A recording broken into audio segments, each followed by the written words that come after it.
Michelle, Joe, we're out at your farm, Little Way Farm in Siler City. Thanks so much for having me out today. Yeah. Tell us a little about your farm and what you guys do here. Sure. Yeah, we're a small family farm. We're a family of 5, my wife and I, our 3 boys under 5 years of age. We also have a religious community here on the farm where we offer hospitality to poor folks, formerly homeless men that live with us, and there's 3 of those guys. And we started just a few years ago in the city of Durham, living together, offering meals to folks, having a roof over our heads. And as I finished up graduate school and started having children, I stayed at home and quit my job and began to think about, well, what do we do during the day when we're home with family and guys with time on our hands? And it kind of led naturally back to the land and thinking about growing our own food. So for the first couple years out on the land, we grew food for ourselves. And once you kind of start growing for yourselves, it's not that much harder to kind of raise the production up a little bit. And now we're feeding about 40 families every 2 weeks through our deliveries, offering all pasture-raised meat and eggs. Okay, so you guys started off in Durham, essentially, and you guys were vegetable farmers at the beginning?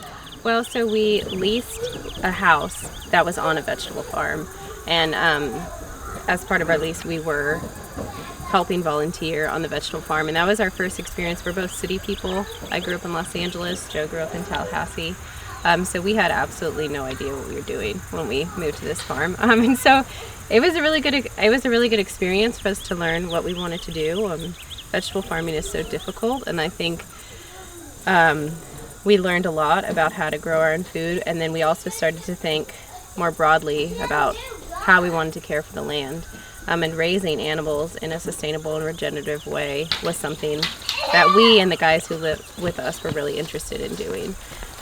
So after 2 years on that property, we then found this place and bought this, and these are our children. And then when we moved here, one of the reasons we moved here is because it had the infrastructure for us to raise animals.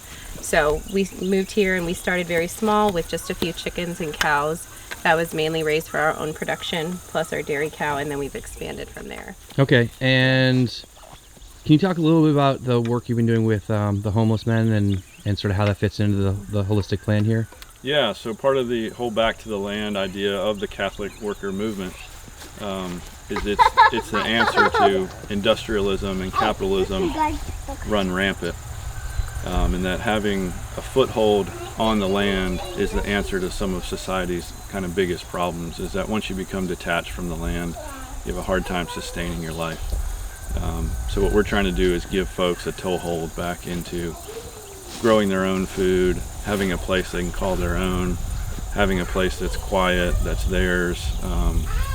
And then we just try to love each other the way that we try, that we would want to receive it. Okay, and so you house a few of those gentlemen here and they help you out on the farm? Yep. Okay. Yeah, they run the entire layer operation with our layer hens, and then they kind of help us with just the maintenance and the upkeep of keeping up with the 50. We're on 50 acres here. Okay, cool. So what are the different operations you have going on here? Yeah, so our very first operation was a dairy cow, and we bought a dairy cow with her first calf, and we've been milking her for going on. This is our 4th calf this year, so this is 4 years of us milking her. Quickly after that, we did our first set of broiler chickens. We started out with 50 chickens 4 years ago, and now we're doing 2,000 birds a year. We also have a flock of layer hens. We're raising turkeys for Thanksgiving, and then in this year with the pandemic and the supply chain for the pork industry breaking down, we rescued about 20 pigs from that supply chain and are raising, white industrial pigs out in the forest out here. Cool. So pretty much everything pastured meat. Yep. Okay. Yeah, and our omnivores, our pigs and our chickens, we're using a non-GMO, locally raised, 100% traceable grain that's grown and milled here in North Carolina by Jeff Bender. That's been on a lot of your other videos. Yep, and I use his feed as well. And Jeff's an awesome person. So let's go check out all the stuff you got going on. I know we're gonna go do all the chores this morning. Great. Okay. All right, you guys want your buckets? Yeah. So Joe, the kids help out with the chores every day? They do. They're a big help with the buckets. They can get milk out of the cow. They can't really hit the bucket yet with the milk, but we try to include them in as much as they want to and are able to come along for.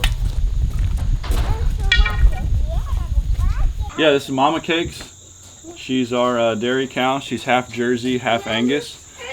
She's a smaller frame cow. She probably only weighs about 900 pounds. But as a smaller frame cow, it's great for us because she'll throw a smaller animal, which is just when you're practicing regenerative agriculture. Big heavy cows tear up the land, especially in the muddy season. So she's great for us. But half Jersey, half Angus, so she throws a good bit of milk. But then she also raises a really good beef offspring as well for the ones that end up going into the freezer. Okay, how much milk do you get per day? This fourth calf, we're getting about pretty consistently 2.5 gallons a day share milking. So share milking is the calf, and she had twin calves this year. They get mama for 12 hours a day, and they milk her out, and then we pull the calves off overnight, and then 12 hours later we get all that milk that's stored up. Okay. And that's just one, the routine of that and the chores. You're only having to milk once a day instead of having to go back out and milk at night. And then also it just mimics the natural relationship between calf and mom. So the calf's getting everything they need. We're not having to bottle feed. They're milking mom out, preventing mastitis and all that kind of stuff. So it just really helps to keep that natural relationship as well as feed us. All right. But mama is the workhorse of this farm. Dairy cows are pretty amazing for what they're able to do. She provides milk to the 8 of us that live here. She provides milk to her calves. She's growing a calf inside of her right now. She's feeding a calf on the ground. She's feeding a calf inside her. She's feeding us. And then during the day, she's out spreading her manure and urine all over the farm, fertilizing the place. So she does it all. That's amazing. All right, so you're gonna get ready to milk her right now? Getting ready to milk her. Okay. We use a little iodine spray. This is basically like wound treatment stuff, but it helps just prevent infection or anything. In a normal operation, if you didn't have the calf on her, you'd do this at the end, but the calf's gonna come in and lick all this on. So we just do a little bit of a treatment before we milk, and then we'll rinse this off. We just use warm water. We don't have warm water out on the farm, so we just bring a warm bucket from the house, use a rag, and just get her cleaned off. And part of this is if she slept in manure the night before, you're getting the manure off, getting her really clean. But it also stimulates letdown for the milk. The letdown is controlled by a hormone, so we're just trying to simulate what the calf would be doing with its mouth or its nose to let mama know that it's time to give her milk up.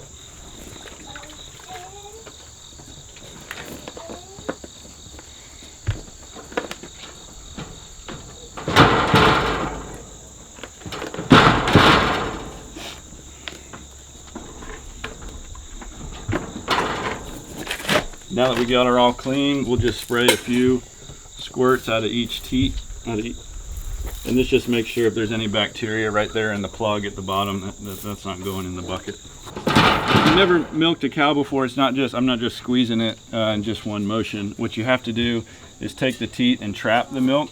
So it's like a 2-part motion. You're doing a pinch to trap the milk in there, and then you're rolling your fingers down to express that milk out of the and when you get really good at it, you learn how to do it with your non-dominant hand, and it just moves a lot quicker.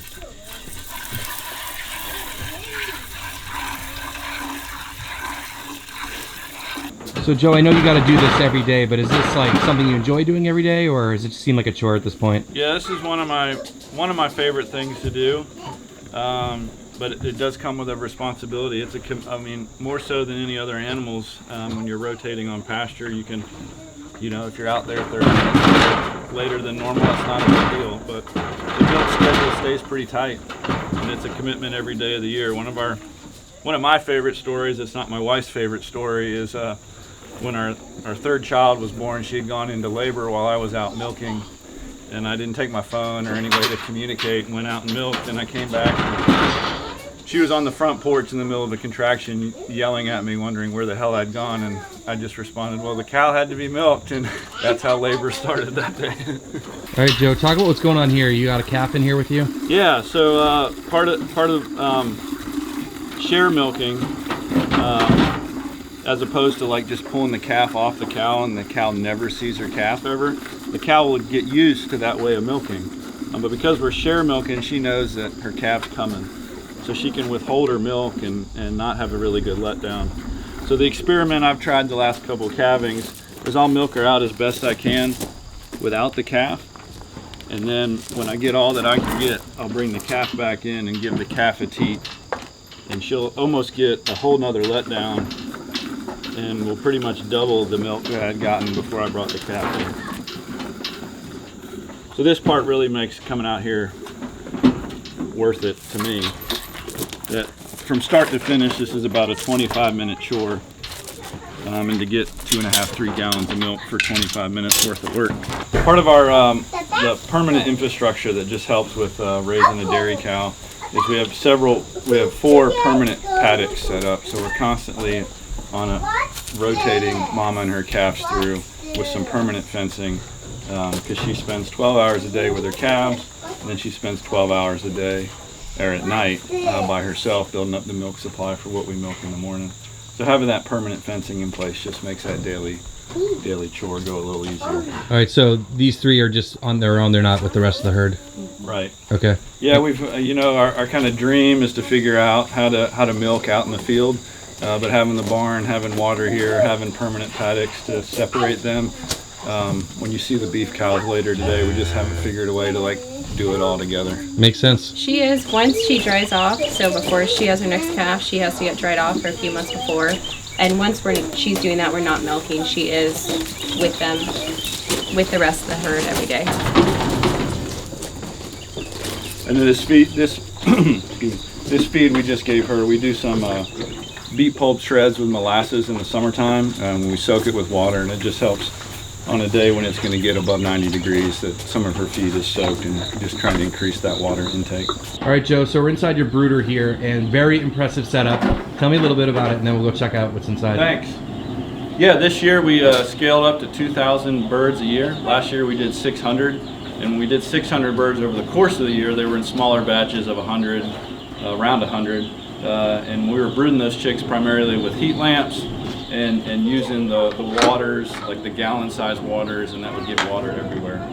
So to do 2,000 birds in a year, we're doing batches of 400, and really just to make chores possible is to try to automate as much as you can. And part of that automation includes making sure that things are clean and that the brooder stays dry. So when we take you inside, we can show you some of the changes we made. All right, so you have 2 brooders, each one's for about 200? Yeah, we're doing 200. We could probably do a little more. And they're kind of mirror images of each other. They're 12 by 12 old horse stalls. And what we did this year is we hung these Gillis game bird drinkers. They're 8 feet long, and they're nipple drinkers that don't leak, so we don't get look at all the shavings and how dry everything is. The bedding stays really dry, which is good for the health of the bird. And then there's way more drinking space. If you think of those gallon or quart drinkers, how many birds can fit around that versus how many birds can fit on an 8-foot nipple drinker. This way birds are getting as much water as they need. The neat thing that we did with this, the way we plumbed this in is we plumbed it up through the hayloft, and up in the hayloft we have a 50-gallon drum on a float valve that always stays full. And the purpose of that 50-gallon reservoir of water is if the power ever goes out, which would shut down our well, if we get a freeze, hurricane season, you get sporadic storms through here.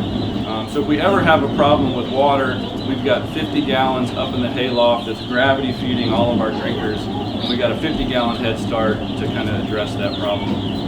This year we also switched to propane heaters, and it's just at their first week of life, these birds need 95 degrees. So to do 95 degrees on heat lamps is it's a lot of electricity to run those lamps and to do that many birds. So we've been really happy with the propane heaters. They're on a thermostat, so they get up to temp and they shut off. Really no attention from us in this process. And also if there's power outage or a storm or something, it's a little bit more fail-safe. Yep. Okay, yeah. And then talk about the light in here too. Sure, and then this barn also doesn't get a whole lot of light. The only windows or path for light is the barn doors, but we try to keep those closed to keep the temperature in here. here good. So what we did, there was exterior doors here for the horses to run in and out of. And we just used greenhouse panels and put those up to get as much sunlight in here as possible. The sunlight is really good for birds at all stages of their growth, but particularly when they're young. The sunlight stimulates their pituitary gland, which allows them to grow. These birds were hatched on Monday, and they came to the farm on Wednesday. Today's Saturday. And in 7 weeks, they'll be harvest ready. Awesome. They look great. This is a nice setup. I think a lot of people don't put enough attention to their brooder. You can lose a lot of chickens this way. It's really, I think if you're trying to do a lot of birds, it just makes the whole process just so much easier. Right. Yeah, between the drinkers and the propane, if you wanted to do 50 birds in here or scale up to hundreds, it's ready to go. Another interesting thing is the rounded off corners. I don't know if you picked any of that up. But birds have a tendency to clump together when they're young. And if you do 90-degree corners, you're going to get birds that get suffocated or trampled in that 90-degree bend because they can't get out. But with a rounded corner, if they cluster in there, they just push each other out and they come around in circles. So that's a really cheap way to save birds that would otherwise get trampled. Well, Joe, really well thought out. I'm sure you guys are enjoying this setup and, you know, put a lot of birds through your system in a year. Thanks. All right, Michelle, so this is your chores every day? Yes. Okay. So usually when Joe is milking, this is what I do. Sometimes by myself, sometimes with a kid. But there's three general things that there's more than three. The three basic things I do is I fill up feed, I check the water height, so sometimes I need to adjust that. Right now they're so little, but once they start growing really quickly, I usually have to adjust the water every day. And then I'm either putting new shavings down, or if the shavings look dry and not covered in manure, I'm just raking them. This is also one of the advantages of this, of being able to stand up in the brooder, is I can actually take the time to scan and look for individual chicks who might need attention. So especially when they're little, it gives me an opportunity to see ones that are a little weak and kind of nurse them, give them some water, give them some food, and try to give them that attention. So I really enjoy doing this. So I'm doing this every morning until they go out in the field. So they're in here about 3 weeks. And then we move them out. And one of the amazing things is the sounds completely change that they make. So they're in here, they're kind of exploratory, they're happy right now, but as they get bigger and it starts to get a little more cramped, once we move them out into the field, the chirping noises they make are completely different. The contentedness they have of just being on the pasture.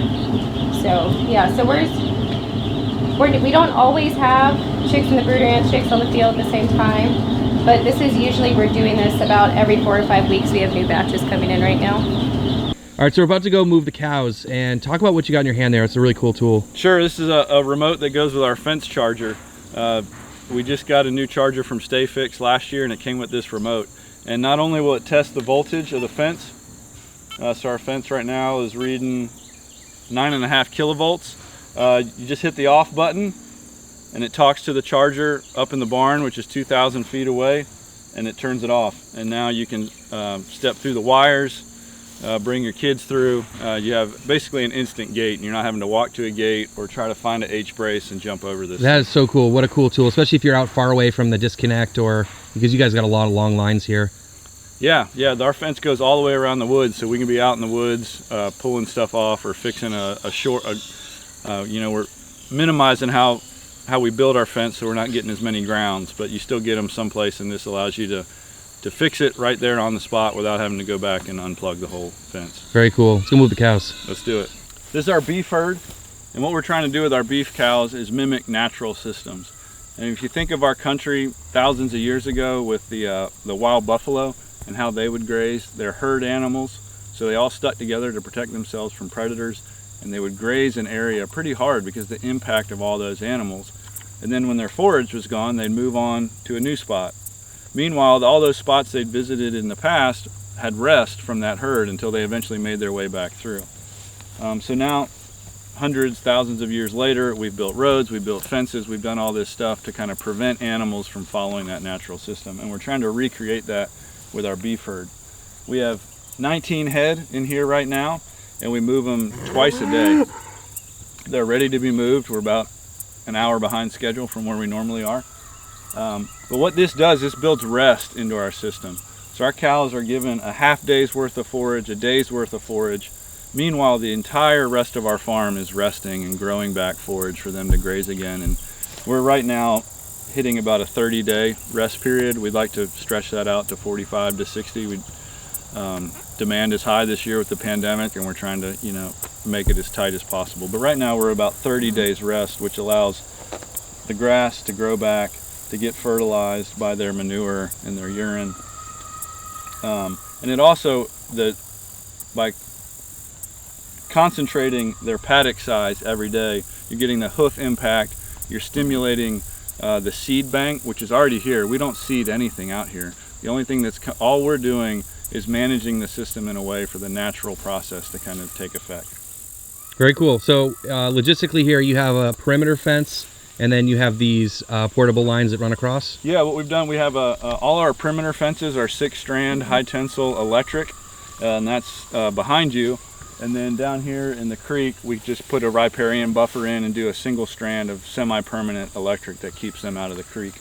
And then each day we use real temporary fences on reels to create their daily paddock. So a couple of things that we're looking for every day when we're moving our cows is making sure that they're getting enough forage to be putting on gain. Most of these are beef steers, and for a beef steer to go from calf to finish weight, they need to be gaining like 1 to 2 pounds a day. So they're eating a lot of grass. And one of the things we check for when we pull the line up is on their left side, you can see this triangle right in front of their hip. And if that is sunken in, they haven't really gotten enough to eat. So that's part of the assessment we're making every day when we're coming out here. You see this one here, 207, he looks pretty good. But there's some others that have, if it's just smooth, they're looking really good, they got enough to eat. If it's indented a little bit, they could have taken a little more. And then we're factoring that in the next day with, well, maybe we need to give them a bigger space or a smaller space to making sure they get enough to eat. All right, so you're taking this moment while you're moving them to check them out and make sure they're doing well. Right. Okay.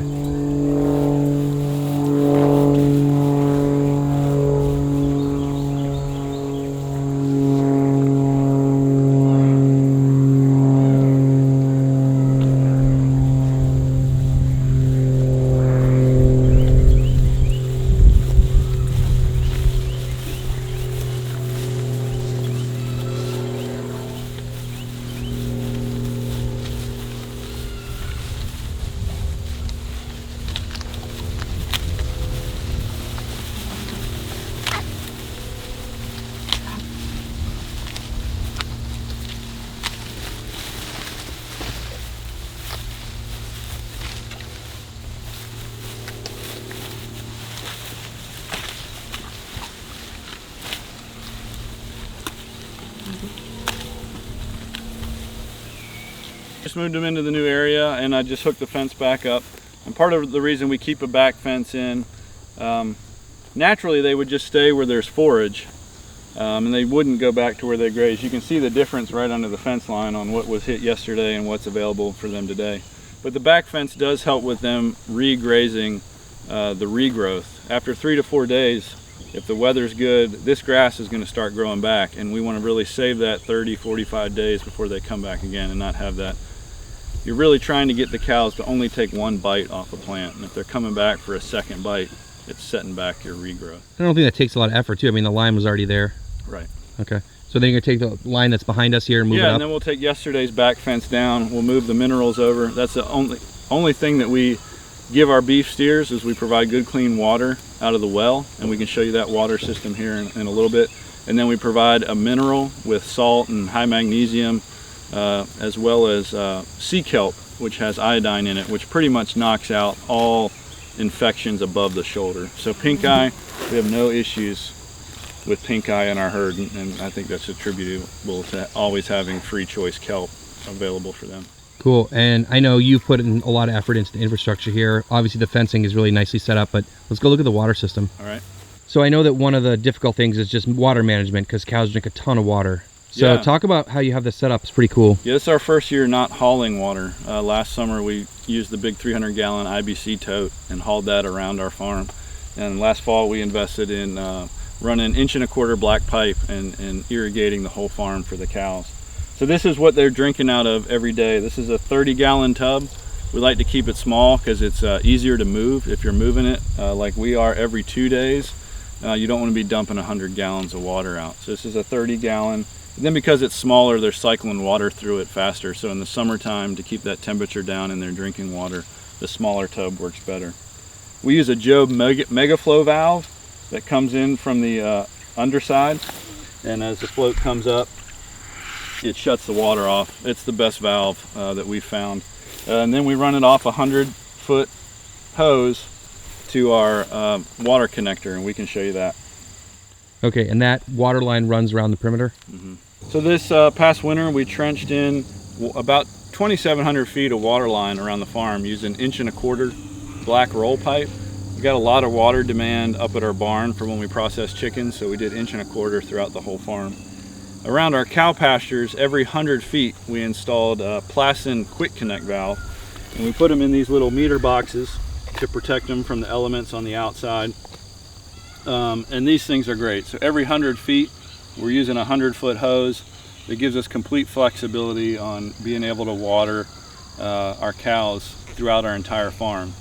So we can water on the side you're standing on the fence. Once we start bringing this area up into productivity, then we have water on this side. And the way these work, there's just a male end and a female end. The male end goes in and clips on, and you've got full pressurized water throughout your whole farm. It's really slick. That's unbelievable. Huge time saver. Okay, was that a big investment in terms of like costs? Yeah, materials was quite a bit to do 2,700 feet. If you got a smaller area you want to do, it's not so bad. And we rented a trencher for the weekend from a heavy equipment supply and trenched the line. Did all the labor ourselves with some friends, and then bought the equipment at the local plumbing supply store. Cool. It's one of those things you put the time up front and then you save so much time forever. Right. But these Plasson valves, they're the ticket. All right, so very cool infrastructure here. You guys are moving them often. I feel like this is like the ultimate setup here, but let's talk about breeds here. Maybe you can explain a little bit about like what you guys are running and what you're trying to do with your herd. Sure. As new farmers, we're new to this, so we didn't have a herd. We didn't inherit a herd from anybody. We're also kind of cash limited, so how to grow a herd with limited resources. And one of the things we try to follow is that you invest in your animals before you invest in metal things. So before thinking about buying a tractor or a baler or that kind of stuff, invest in your animals, because the animals are the things that are going to make your farm profitable. So what we're doing, you've met our dairy cow when we were milking this morning. We get her bred every year, and now she's old enough, she became a grandmother this year. And we're slowly breeding her back to grow our herd. And the breed we've chosen is the South Pole breed. It came out of Alabama. It's a 4-way composite breed, but most of the brown animals here are South Poles. And if you can get a look at them, they're slick hide, so they're way more heat tolerant. They're brown, so they're not attracting the sun as much. They're able to go out. Today's a pretty cloudy day, but on a really sunny day, the black hide animals, they're staying into the trees, while the South Poles, they're out grazing. And what that's doing, they're putting weight on, or if they're mamas, they're keeping their body condition up so that they're able to breed back and raise a calf. These animals, the South Pole, were also bred to finish on grass. And because that's the only thing we're feeding is grass, we really want an animal that thrives on grass. And a lot of the other more commercial industrial breeds are bred to be finished out on grain products, and they're just not going to stand up on grass anymore, even though that's the way their rumens were designed to work. Okay, so that seems like a perfect breed for your context here, right. But you can't just go out and buy a whole bunch of them. Right, and because they're so efficient on grass and doing so well, and some of the big names in regenerative agriculture are using South Poles, many South Pole females are worth more on the hoof than they are in the freezer as meat. So the demand for these animals is really strong right now. So what we're doing is renting a bull. This is our second year renting a South Pole bull, and we're slowly, over the generations, we'll work towards a South Pole herd. So the darker hided animals that you see out here, these are balancer breeds. They're a hybrid between Angus and Gelfie. It's a kind of hybrid cross. You get the hybrid vigor between the Gelfie and the Angus. And they're steers. So to meet our beef demand for our customers as we grow our own herd up, we're able to buy these steers from our friends on other farms and bring them here and grow them out on grass. And then the brown hided animals are what we're using to grow our own herd. This is our Pasture Broiler operation. We're raising this year batches of 400. We've got 9 chicken tractors that we use to do that, and we're using 8x8s, and they're 2 feet high. We went with the 8x8s. You'll see lots of different sizes out there, or even ones you can stand up and walk in. We went with the 8x8 just for ease of movement, and on uneven terrain they kind of level out a little better. My wife and I do all the moving of these tractors, so having an 8x8 just makes it a little lighter. And also our kids are really young. The oldest is 5, and as soon as he's ready to pick one up, we want him to be ready. So it's compared to like a 10x12 that you may be able to get 60, 75 chickens in. We're doing 40 to 45 in an 8x8. Okay, so I think a lot of people are familiar with this style of chicken tractor. What are some of the differences here with your situation, your setup? Sure, we've just done a few modifications. We put a vent on the solid side. I mean, it gets up to 90, 95 degrees, and that kind of helps keep the whole tractor cool and keep some air movement through. We've showed you our water system. So we have pressurized water here on a hose, and that makes filling up these 5-gallon buckets. They fill up like a snap with pressurized water line. And then we bring our feed out here, doing 9 tractors at a time, and we've got 6-foot feeders in each tractor. Those can hold quite a bit of feed, so you really don't want to be hauling your 50-pound feed bags around all the time. That really wears on you. So what we did is we took an IBC tote and cut the top off, made a solid roof for it so it stays dry. We can get 1,000 pounds of feed in that tote, and then our boys are up there and they'll fill the 5-gallon buckets up, and then we fill them up into the feeders. So it really helps these chores. Again, thinking of how to make this a sustainable daily chore. There's 9 of these, my wife and I and our kids. When we're not being videoed, we can knock this out in like 25 minutes. Okay, and another difference is that with the smaller tractor is that you guys don't have like a dolly or any wheels, right? Right, yeah, we just pick it up and move it, and the birds, they know where the grasshoppers and the green grass are. They're most of the time moving along with us. You got a couple stragglers or maybe someone with a bum leg. But yeah, wheels is just something else that can break and go wrong. All right, Joe, so as you put the feed in that last tractor there, you got turkeys in here? Yeah, this is our Thanksgiving turkeys. And we did an experiment this year. Typically we've raised our turkeys completely separate from our chicken operation. And what we did this year, primarily trying to think about how to simplify chores every day. We thought, and other people have done this, but you hear on both sides of the issue, but we raised them with our broiler chicks. So they hatched at the same time, arrived at the farm on the same time. We mixed them together up in the brooder. Turkeys typically need a higher protein feed. We'll see how this works out at harvest time, but we just did the broiler starter, which is a 22%. Now we're on the 18% grower after about 3 or 4 weeks. And raising them right alongside our broiler chicks. Our broiler chicks, this batch will get harvested next week. And then we'll also move the turkeys out of here into something a little bigger. I'm a little, don't want to stunt their growth in something this small, but it was a way to get them started and consolidate our chores. So next week we'll move them into a bigger shelter and do the electronet fencing and give them a lot more space. Okay, and how long do they take to grow up? They're 16 weeks. Okay, so these will be ready for Thanksgiving? Yep, they'll be ready just a week, 2 weeks before Thanksgiving. So you guys do a lot of pastured chickens, and so you're processing all on farm, and this is a very impressive setup. Just show us a little bit what's going on here. Yeah, so we start out here outside. We have 2 sets of kill cones, so we can have 12 chickens in the cones at a time. And the reason we do this is so that you always have 6 chickens who are, bleeding out, 6 chickens that are ready to go. And so when you're doing 400 chickens in a day, that really helps keep the process running really smoothly. After they come out of the kill cones, they're going into the scalder here. They'll run through the scalder, and this is obviously getting them warm, getting them ready for their feathers to be plucked. This is the plucker right here, so they'll go in here. We can fit about 6 birds at a time here. So they'll go through the plucker. Then we have this table set up here, so someone will be taking care of the feet and the heads after the plucker. They'll put the birds in here. And then we have our whole inside set up so that we're doing all the eviscerating and packaging and everything inside. All right, very cool. And you guys process under like a pop-up tent, sort of like homesteading style, essentially. Yeah, so we did that. At first when we started, we were just processing for ourselves. We were only doing like 50 birds a year. That's obviously scaled up quite a bit. So we're doing 400 at a time. So we're doing it about once a month right now. So we're doing 2,000 birds this year. So we really needed something that was going to be really functional, and because we'd spent so much time going through the process, when Joe sat down to design it, he really knew like where things needed to go and how it needed to flow. So the whole system works really well. All right, cool. Yeah. I want to do another video at some point about more of the details in here, but can we go look inside a little bit? Yeah. All right, so the birds come in behind you. Yeah, so they come in here. So their feet are taken off, their heads are taken off, and they're put on this table.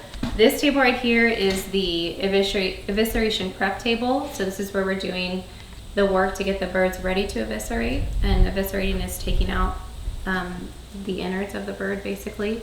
This table right here is the evisceration table. So this is where we're taking gizzards out, we're taking livers out, all of those organs. We save the organs, we bag them up, so that's all happening here. Then we have this sink here. So birds that are ready to be rinsed and chilled go in this side. This is here where I'm doing quality control, so I'm checking and making sure that everything's been taken out that needs to in this. And then this is our pre-chill tub. So it's really important to try to get the chickens as cold as possible before you're packaging them and putting them in the freezer. So we do that here. We use this scale to help us just get an estimate on weight so we can figure out which birds we're going to do as parts and which birds we're going to package as whole. And then there are 2 tubs here that we put in, and we sort the birds based on whether they're going to be whole birds or part birds. And all of this plumbing was put in so we have water everywhere, so we can fill the tubs up here with water. We have water over the table so that people can clean up as they're going. And then obviously water over the sink. Cool. Yeah, it's super impressive. I mean, we got concrete poured here. All the water lines everywhere are just amazing. It seems like they're pretty much right in the spot you need them. Mm-hmm. All right, cool. Yeah. And then what about over here? Yeah, so then if we move over here, so once the chickens have chilled, then I'm bringing them over here and I'm doing pretty much all the packaging. So this is our hanging rack. We put the chickens on here so that we're getting the water out, bag them over here. And then we have a vacuum sealer here, so vacuum sealing the chickens. And then we have a scale here that will weigh them and print out the labels for us. And then this table here helps me organize them so I can get them organized before they go in the freezers. Super cool. This is super professional, easy to clean, stainless everything. Yeah. And you guys doing 400 birds in a day? Does that take you most of a day? It takes us about, I would say about 7 to 8 hours now. Okay. Yeah. But this is always here, it's always set up. Mm-hmm. Yeah. And how's the cleanup? Is it pretty quick? Yeah, I think, I mean, so especially we have a good crew, especially when people are used to, doing what we do. The cleanup goes pretty well. But yeah, we're getting to the point now where we're really efficient before lunch, and so it's just a little bit of work after lunch and then clean up. That's awesome. Yeah. I know you guys and Joe, put in a lot of thought into systems, infrastructure, with all the water lines and the brooder and the processing. Yeah. You guys are set up for success here. It's awesome to see. Thank you. All right, so you guys are doing forest pigs here, but we got to talk with them. It's a little noisy, so let's feed them first, then we'll talk about them. All right, let's keep feeding them. All right.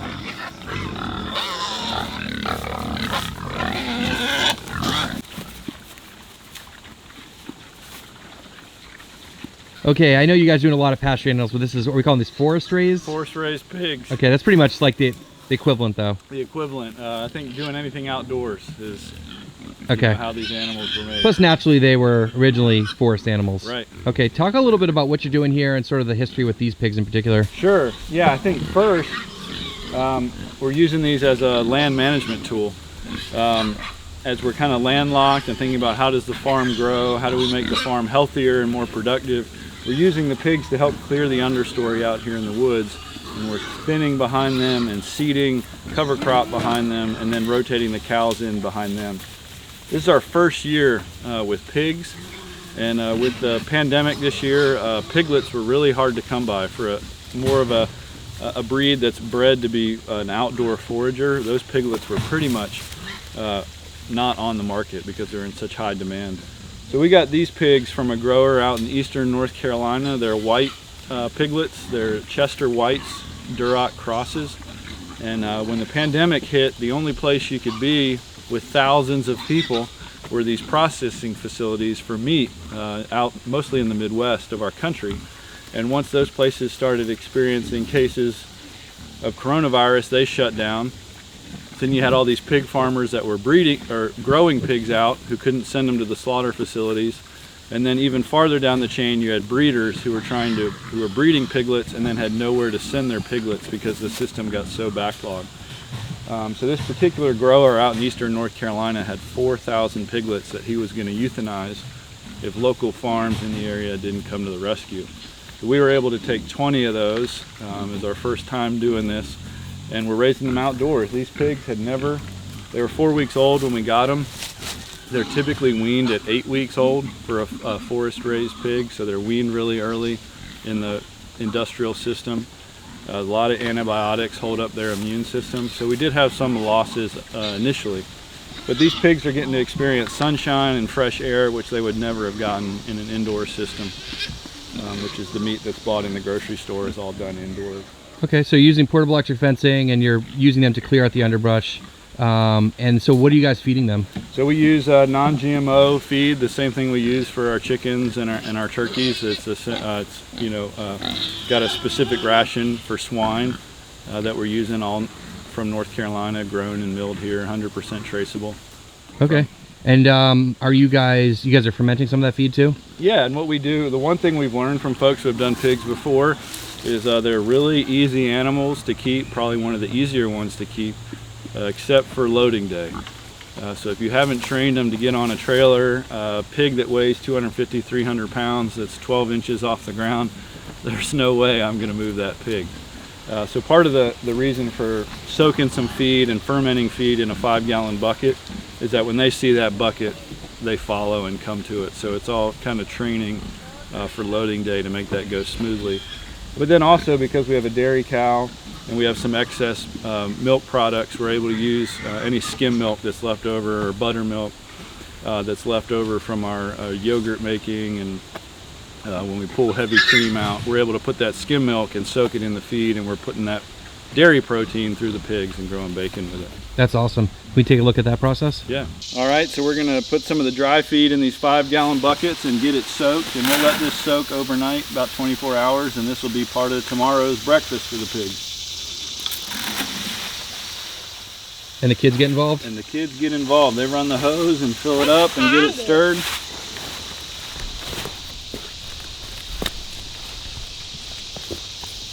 You have to make it nice and flat first. And they got their own little particularities on how they do it.